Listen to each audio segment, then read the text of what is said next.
Finally Carlo Ancelotti has done it, Brazil has done it. Carlo আনচেলত্তিকে যখন ব্রাজিলের coach হিসাবে নিয়োগ দেওয়া হচ্ছিল তখন ব্রাজিল ফ্যানরা এইটা ভেবে খুশি হচ্ছিল যে ফাইনালি এমন একজন কোচ পাওয়া গেছে যে সামনে বিপদ দেখলে ভয় পাবে না, ভড়কে যাবে না, যে জানে যে এই বিপদটাকে কিভাবে ওভারকাম করতে হয়। আগে দেখেন আমাদের যে কোচরা ছিল তারা যখনই দেখতো আমার দল একটু নড়বড়ে স্টার্ট করছে, যখনই 1-0 গোলে পিছিয়ে যেতাম, তখন তারা ট্যাকটিক্যালি পুরোপুরি ড্যামেজড হয়ে যেত, তারা পুরোপুরি ওয়ারিড হয়ে যেত যে আমাদের এখন কি করতে হবে, এবং প্লেয়াররাও ওই কোচের ওয়ারিড হওয়া দেখে নিজেদের ভিতরেও গোলমাল পাকায় ফেলতো। কিন্তু কার্লো আনচেলত্তি আবার প্রমাণ করে দিছে যে কামব্যাকটা ওনার ডিএনএ এর ভিতরে আছে এবং উনি চাইলে প্লেয়ারদের ভিতরেও সেই ডিএনএটা পুশ করতে পারেন।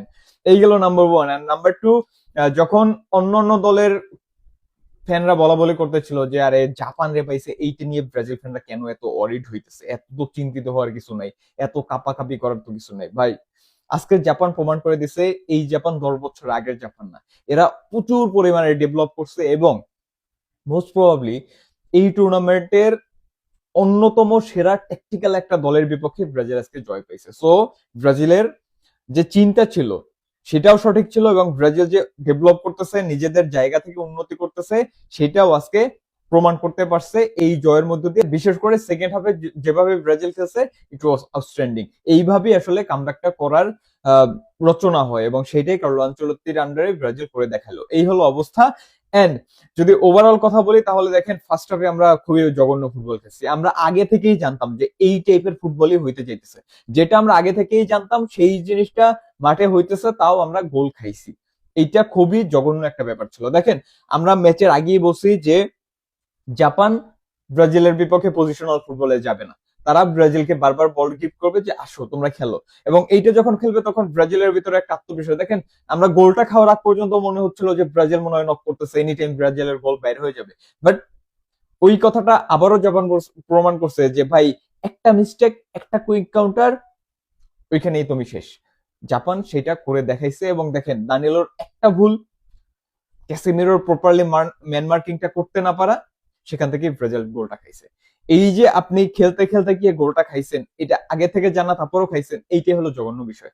তারপরে আপনি কত ভালো খেলছেন এইটা আসলে ডাজন্ট ম্যাটার, এটা কিছুই ম্যাটার করতেছিল না ফার্স্ট হাফে যে আপনি অনেক ভালো খেলছেন বা অনেক কিছু করতে চাইছেন, স্টিল আপনি অন নিলে পিছিয়ে গেছেন। সো ফার্স্ট হাফে আমরা জঘন্য ফুটবল খেলছি ট্যাকটিক্যাল ওয়াইজ। জাপানের কাছে আমরা ট্যাকটিক্সের জায়গা থেকে পুরোপুরি ধরা খাচ্ছিলাম। কিন্তু কিন্তু আপনার দলে কার্লো আনচেলত্তি আছে, এইটাই হলো সব থেকে বড় ভরসার জায়গা ছিল। এবং সেই জায়গা থেকে কার্লো আনচেলত্তি যেভাবে ম্যাচটাকে বের করছেন সেকেন্ড হাফের শুরু থেকে একদম পার্টিকুলারলি যদি বলি তাহলে 50 মিনিট থেকে 70 মিনিট পর্যন্ত এই 20টা মিনিট ব্রাজিল যেভাবে ফুটবল খেলছে, এতে যদি ব্রাজিল গোল না পাইতো এইটা মনে হয় ফুটবল ইতিহাসের সব থেকে আশ্চর্যজনক একটা ব্যাপার হয়ে থাকতো। এবং দেখেন আমরা ক্রোয়েশিয়ার বিপক্ষে কিন্তু এই টাইপের ফুটবল খেলছিলাম, গোল বের হচ্ছিল না। বেলজিয়ামের বিপক্ষে আমরা এই টাইপের ফুটবল খেলতে চেয়েছিলাম কিন্তু গোল বের হচ্ছিল না। কিন্তু আজকে গোল বের হয়েছে কারণ আমাদের ট্যাকটিক্সটা ক্লিয়ার ছিল যে আমরা কি করতে চাইতেছি। এবং কার্লো আনচেলত্তি প্লেয়ারদের সেকেন্ড হাফে, কার্লো আনচেলত্তির মতো কোচ যখন আমরা থাকবে সেকেন্ড হাফে আপনি জানেন যে আমার কি করতে হবে। এটা আমি আগেও কিন্তু আপনাদের বারবার বলছি যে কার্লো আনচেলত্তি সবসময় প্লেয়ারদেরকে মানে খুব দ্রুত রিড করতে পারেন যে আমার কোন কোন জায়গায় সমস্যা আছে এবং সেইগুলোকে সেকেন্ড হাফে সর্ট আউট করতে পারেন, বিদায় ওনার আসলে এই কামব্যাকের রেকর্ডটা এত স্ট্রং। তো সেকেন্ড হাফে আমাদের কামব্যাকটা আসলেই জটিল ছিল, সুন্দর ছিল এবং আমরা রাউন্ড অফ 16-এ চলে গেলাম। এবার যদি প্লেয়ার ওয়াইজ কথা বলি, দেখেন অ্যালিসনের জন্য খুব একটা কিছু করার ছিল না এই ম্যাচে। যেটা গোল খাইছে ওখানেও আসলে ওর হাত ছিল না। তাছাড়া মোটামুটি ডিসেন্ট পারফরমেন্স দিচ্ছে মার্কুইনেস এবং গ্যাব্রিয়েল, মোটামুটি ভালো পারফরমেন্স দিচ্ছে। Danilo shit performance. প্রথম গোলটার পাসটার কথা যদি আমরা সরাই রাখি তারপরও পুরো ম্যাচটাতে এত স্লো। জাপান একটা মোটামুটি ইউরোপিয়ান স্টাইলের ফুটবলটা কিন্তু খেলছে, অনেকটা জার্মান ফুটবলের একটা ধাঁচ ওদের ভিতরে আছে। যেমন ওদের অধিকাংশ প্লেয়ার দেখবেন যে বুন্দেসলিগার ওই লিগটা থেকে উঠে আসতেছে, তো ওদের একটা ওই জার্মান ধাঁচ আছে এবং ওই ধাঁচে উইং থেকে যখন খুব দ্রুত অ্যাটাক আসে তখন দানিলোকে সাফার করতে হয়। এটা কার্লো আনচেলত্তি থেকে অনেক বেশি ওয়ার্ড করতে পারে, বিকজ আমাদের এই জায়গাটাতে অপশন খুব কম এবং ও বারবার রানে বিট হয়ে যাচ্ছিল এবং ইয়েলো কার্ড খাইতেছে। তার মানে পরের দুইটা ম্যাচে মনে হয় দুইটা, হ্যাঁ, রাউন্ড অফ 16 এবং quarter final okay yellow card carry করতে হবে। তো এইটা কিন্তু আমাদের জন্য একটা চিন্তার জায়গা। সুতরাং দানিলোকে নিয়ে কার্লো আনচেলত্তির কাজ করা উচিত যে ওর রিপ্লেসমেন্ট আমাদের কাকে বেটার অপশন হিসাবে ব্যবহার করা উচিত, ইভানেসকে একটু সলিড দিব নাকি এডারসনকে ট্রাই করবো নাকি ফেভিনো আর একটা অপশন হইতে পারে, এটা নিয়ে কাজ করা উচিত। Douglas Santos was good, not bad. Casemiro first হাফটা ওর ক্যারিয়ারের সব থেকে বাজে ম্যাচ খেলছে, সেকেন্ড হাফে এসে আবার বুঝাই দিছে যে আমি ফিনিশ হয়ে যাইনি। ফার্স্ট হাফটায় খারাপ খেলছে, খারাপ বলছেন, দ্যাটস ইট। এটা নিয়ে ভাই ফার্স্ট হাফে খারাপ খেলছে, এইটা যদি আপনি মনে করেন যে আরে ক্যাসিমিরোকে নিয়ে এখন লাফাইতে হবে, ফার্স্ট হাফের জিনিস ভুলে যাবে, না। আপনি যদি ওই একটা গোল দেখে বা সেকেন্ড হাফের পারফরমেন্স দেখে অনেক বেশি খুশি হয়ে যান, ফার্স্ট হাফ ভুলে যান, ভাই পরের ম্যাচে গিয়ে আপনি ধরা খাবেন। সুতরাং প্রত্যেকটা প্লেয়ারের ভালো মন্দ আপনাকে লিস্ট আউট করতে হবে যে কি হয়েছে। আপনি লিস্ট করেন কোন প্লেয়ার কোন জায়গায় দুর্বলতা ছিল, সেগুলোকে আপনি ওভারকাম করার ট্রাই করেন।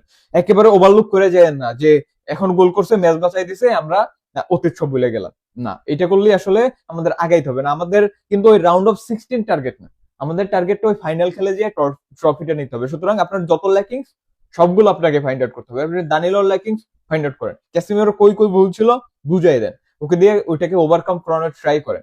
না হইলে আপনি রিপ্লেসমেন্ট নেন, দ্যাটস ইট। তারপরে Bruno Guimaraes was solid, solid. একটা পুরো ম্যাচে একটা প্লেয়ার কন্টিনিউয়াসলি ভালো খেলে গেছে, দ্যাট ওয়াজ ব্রুনো গিমারেস। ও ট্রাই করে গেছে। দেখেন লুকাস পাকেতার কাছ থেকে এই ম্যাচে আমরা পারফরমেন্স পাই নাই, কুনিয়ার কাছ থেকে পারফরমেন্স পাই নাই, ক্যাসমিরোর কাছ থেকে ফার্স্ট হাফে পাই নাই। স্টিল আমরা মিডফিল্ডে কিছু একটা করতে পারতেছিলাম বিকজ ব্রুনো গিমারেস তার সেরাটা ট্রাই করতেছিল।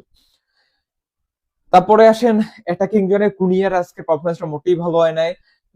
রায়ান, ওর কাছ থেকে আমি একটু ডিফেন্সিভ সলিডিটি চাচ্ছিলাম। অ্যাটাকিং জোন বা মিডফিল্ডেও মোটামুটি স্ট্রাগল করতে চাইছে, বাট আরো বেটার পারফরমেন্স হওয়া উচিত ছিল, যেভাবে আমরা প্রত্যাশা করছিলাম আগের ম্যাচটা থেকে, সেইভাবে রায়ানের পারফরমেন্সটা হয় না। বাট স্টিল মোটামুটি একটা ভালো ডিসেন্ট পারফরমেন্স গেছে, খুব একটা মন্দ না, খুব একটা অ্যাপ্রিসিয়েট করার মতো না।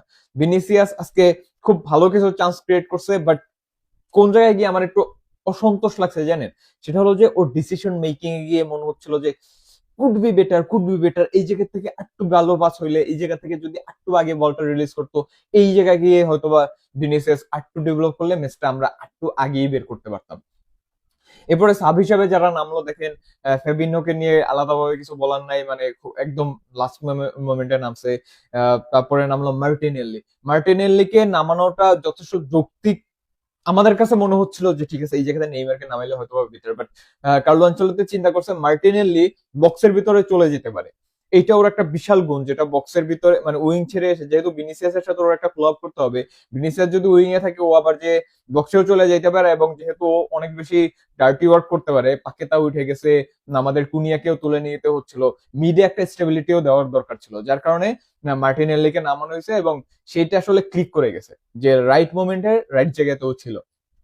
এনরিক এসে কিছু রান মেক করছে যেগুলো খুব ব্রাজিলকে বুস্ট আপ দিচ্ছিল। তবে আমাদের এই ম্যাচটাতে বড় একটা কনসার্নের জায়গা হয়ে থাকলো যে সেট পিস গুলো আমাদের কিন্তু একেবারেই নেওয়া যাচ্ছিল না। রাফিনিয়া এবং নেইমার মাঠে না থাকলে আমাদের সেট পিসের অবস্থা যাচ্ছে তা হয়ে যায়। আমাদের দেখেন এরিয়ালে কিন্তু আমরা গোল পাইছি, আমরা ক্যাসেমিরোর গোলটা দেখেন এরিয়ালে পাইছি। সুতরাং আমাদের এরিয়ালে যদি ভালো কিছু পাস আসতো, জাপানকে আমরা আরো ভালোভাবে বিট করতে পারতাম। সুতরাং এই জায়গাতে নেইমারকে হয়তো বা ব্রাজিল মিস করছে, যে একটু ওর কাছ থেকে সার্ভিস পাইলে হয়তো বা বেটার হইতে পারতো। তো এই গেল মোটামুটি দলের অবস্থা, পুরা সবকিছু বিবেচনা করলে ব্রাজিল সেকেন্ড হাফটা যেভাবে খেলছে খুবই ভালো ফুটবল খেলছে, এবং আরো গোল হওয়া উচিত ছিল। সেটা কপালের কারণে হয় নাই, সেটা একটা জিনিস যে আপনার 3-4 বার যখন বারে লাগে তখন কপালকে দোষ দিতে হবে। At the same time finishing এর জায়গা থেকেও কিছু দুর্বলতা দেখা গেছে। ওভারঅল চিন্তা করলে ফার্স্ট হাফটা খুবই জঘন্য ছিল, সেকেন্ড হাফ খুবই ভালো ছিল, দুইটা মিলে আসলে কামব্যাক হয়েছে। বাট পরের ম্যাচ গুলোতে ডেফিনেটলি ব্রাজিলকে ফার্স্ট হাফে সেই কি হলে হবে না। ইয়েস আমরা জানি যে আমরা কামব্যাক করতে পারবো, বাট স্টিল আপনাকে ম্যাচের ভিতরে ব্যালেন্স রাখতে হবে। ফার্স্ট হাফটাকে আপনি টার্গেট করেন, ম্যাচটা বের করে আনার ট্রাই করেন। দেখেন এই ম্যাচটাতে যদি আমরা 1-1 ফার্স্ট হাফটা শেষ করতে পারতাম, সেকেন্ড হাফে ইজিলি ম্যাচটা বাইর করতে পারতাম। জাপান যখনই দেখছে যে আমরা নক করতেছি তখনই ওরা আন্ডার প্রেসারে চলে গেছে। ফার্স্ট হাফে আমরা এই নকটা করতেই পারিনি। সুতরাং এই জায়গাতে কার্লো আনচেলত্তি ডেফিনেটলি উন্নতি করা দরকার, এবং ম্যাচটা জিতছি বড় মানে খুব কঠিন একটা অপোনেন্টের এগেইনস্টে আমরা ম্যাচটা জিতছি, এইটা ভেবে আমরা অবশ্যই একটু স্বস্তি নিঃশ্বাস ফেলতে পারি। That's it. সবাই ভালো থাকবেন, সুস্থ থাকবেন, আল্লাহ হাফেজ।